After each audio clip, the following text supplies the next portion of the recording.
All right, to help us break down this primetime matchup between the Chiefs and the Colts, we're going to bring in an old familiar face and one of Ventura County's top jet ski salesmen, and Mr. Randy Reid. Randy, we appreciate your time. Hey, glad to be here. Hold on, I got to figure out how to flip this thing over. Hold on just a second. You getting right for the game? All right, there it is. There we go. Yeah, it's going good. Everything's going good. How you guys doing? We're doing well back here. We're just going to talk a little Chiefs-Colts if that's okay with you. We got a big one on Sunday night. Yeah, you got it. What are you looking forward to most in this matchup? Well, I'm looking forward to seeing what everybody goes to the concession stand and orders to get their game right. You know what I mean? Because when I'm there and when I'm at any sporting event, I want to start it off with something, nice on the tongue. What is your go-to at a concession stand? Nachos. I'm a savory guy. I'm a nacho guy. Okay. I don't think there's any better food than nachos. Think about what you can do with the tortilla chip. That's a solid point. That's a very solid point. Think about where the base starts. Think of it as a base stance in football, whatever you want to think of it as, an athletic stance. There's a basic athletic stance in all athletics, right? Think of that as a tortilla chip. You start there, and then you add on. All right, well, we know going into this game that the Colts, considering their season last year, was ended by the Kansas City Chiefs in the divisional round of the AFC playoffs. Chiefs won that one 31-13. It's fair to think that the Colts haven't forgot about that one. So what do the Chiefs need to do coming off that win they had last week against the Lions? What do they need to do to make sure they get that win on Sunday? Score touchdowns. Okay. I mean, it's that simple. You got to score touchdowns, and you got to score extra points, and you got to score field goals. Okay. How do they score touchdowns against this Colts defense? They pass it. They get Patrick back there. They get him in the pocket. Speaking of pockets, you a hot pocket guy? I enjoy a hot pocket from time to time. I put it up there with nachos, but they gotta keep that pocket clean. Schwartzy and those guys, they got a Kodiak up there. They got to scare that defensive line off. We're going against what's his name, guy that used to play for the Chiefs. City in Texas. Houston. Yeah. Houston's going to have a problem, right? Yeah. He's going to have a problem on Sunday because good luck getting to Patrick. He's got a full scale of weapons. We got potato chip guy that emerged last week, which was great. I was happy to see him get a touchdown or almost a touchdown down there. He was like a pinball down there on the goal line. That was a big one. That was big. What was going through your mind on that last drive? You got 2 minutes and 20 seconds. I had a steak on the grill. So what was going through my mind is I don't want to overcook this. I want to keep it right mid-rare. So I was watching through the kitchen window.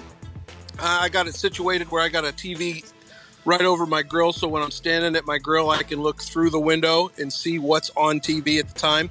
So I was at the grill, and when I saw that go down to Pringle, look, here's the deal. Here's what I saw. I saw Patrick Mahomes give a pep talk to those guys on the sideline, right? Yep. And what did he say? He said, you guys go out there and don't try to be the star. Let's play for each other. Let's do our jobs. If we do our jobs, like I do every day at Randy Reid's Rock and Watercraft Warehouse in Oxnard, California, if we do our job, we will win. And then he spoke it, and then he did it. He threw to number four wide receiver. And what was that four wide receiver ready to do? He was ready to catch the ball, right? He did his job right there. Sorry, my ice cream getting close to the camera. Yeah, is it melting? You got some in your mustache as well. You doing all right? Oh, shoot, do I? Yeah. Hold on. Take this. Can you take this? I got my guy here that runs the shop when I'm not around. Okay. Yeah. Like I said, we appreciate it. I know you're a busy man. We appreciate you taking time to talk a little bit about the game. And one of the other big pieces of news this week was Tyreek Hill returning to practice. It was just in a limited capacity, but you look at the injury report, there's some guys that are banged up, particularly for the Colts. Guys like T.Y. Hilton, Darius Leonard, Marlon Mack, some key names on that injury report. I know you've dealt with some injuries in your playing career going back a ways. How do these guys fight through it? What was the key for you? Well, listen, you got to just keep your attitude right. It's getting injured like I did in Pop Warner. Look, I tore both my groins one play. I was splayed out on the field like a frog in a science class in high school. That's not funny. Remember when you do the biopsy on frogs? Yep. And how you flame out?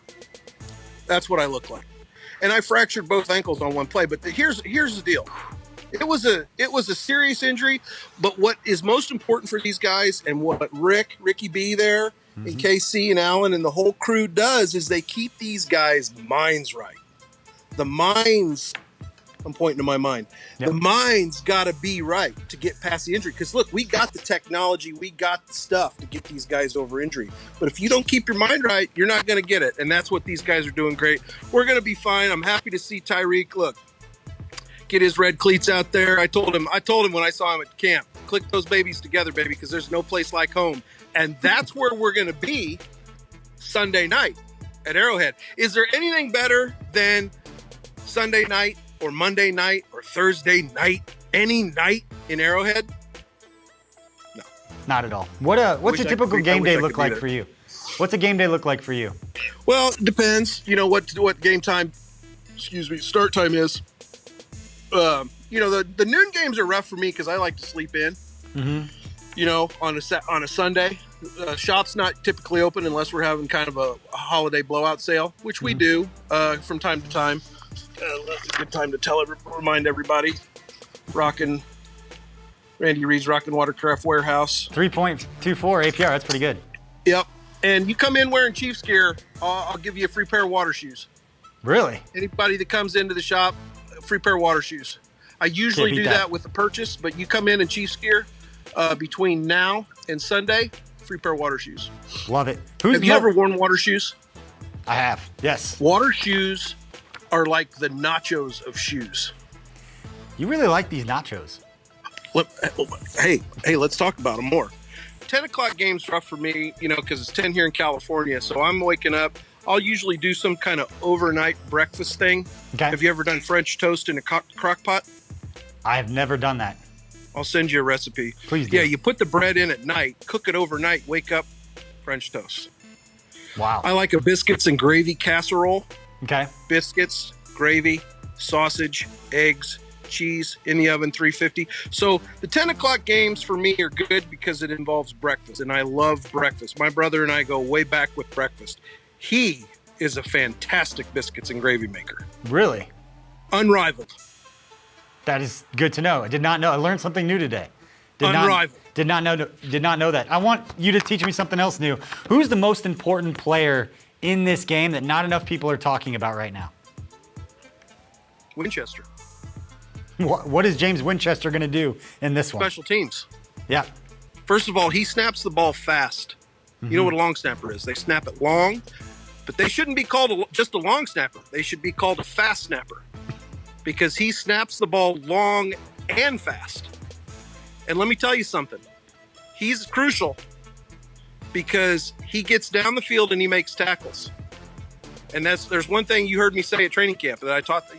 I stay away from coaching. That's my brother's job. He doesn't come try to sell jet skis at Randy Reid's Rockin' Watercraft Warehouse. I don't try to teach football. But one thing I say is get upfield, don't get tackled, and score. Same thing goes for Winchester on punts. Is snap the ball fast, get downfield, make a tackle.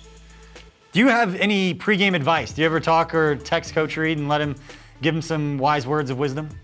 I try to stay out of Andy's inbox as much as I can during the season because he's a busy guy. He's got one focus. Yeah. And it's our focus. It's my focus. It's Kansas City's focus. And that's to win a Super Bowl. And in order to win a Super Bowl, we got to win games. Because if you win games, you make the playoffs. And if you're in the playoffs and win games, then you go to the Super Bowl. So I try to stay out of Andy's inbox during the season. We talk from time to time. I congratulate him on the wins. Don't bother him on the losses. He knows I'm here for him. He knows that I'm available anytime. We're all available because, that's one thing you learn about family and friends is they're there in the bad times and in the good times. And those are the people you can count on. And he knows he can count on me. And hell, I know I can count on him. What's your prediction for Sunday night? Well, we're going to light up Arrowhead, first of all. That's going to be fun. It's going to be beautiful. That's going to be great. It's going to be beautiful. Man, I wish I could fly in for that sucker. Here's what I think it's going to be. I think we're going to come out, and I think we're going to come off that weird victory we ended up pulling out in Lionville, in Detroit. And I think we're going to be ready to put some points on the board and redeem ourselves because we weren't functioning correctly. The referees got a little bit in our way. Flow of the game. Don't get me started on referees. I won't. It's not an excuse, but don't get me started. Too many holding penalties. Anyway, I think the score, honestly, it's going to be 38-10, Chiefs. Love it. Do you have any wise words of wisdom for everybody before we let you go? Hey, listen. You got to be loud. When I go to games, there's nothing more that annoys me than when I see somebody taking a second off of a play. Do the guys on the field get to take a second off? You take a second off on the play. Mitch Schwartz, Fisher, Reeder, Luvener Tardif, any of those guys. Cam Irving, 77, big fellow, wears the headband like Mahomes. Andrew Wiley. What's his name? Huh? Andrew Wiley. Those guys take a millisecond off. Somebody gets hurt, right? It's true. Well, the fans need to think that same way. We take 1 second off in the crowd of yelling, ah! The whole time clapping, 1 second off. We're letting our team down. We're letting our fellow man down. I love it. So that's my advice for the fans. Stay off the field, but scream and yell your head off and have a nacho for old Randy. Love it. Randy Reid, we appreciate your time helping us break down Chiefs Colts Sunday night at Arrowhead. We're going to light it up. Thank you, Randy. Hold on just a second here. Hold on just a second. Sorry, I flipped that damn thing around again. All right, have a good one, guys. Go right. Kansas City. Go Chiefs. We'll see you.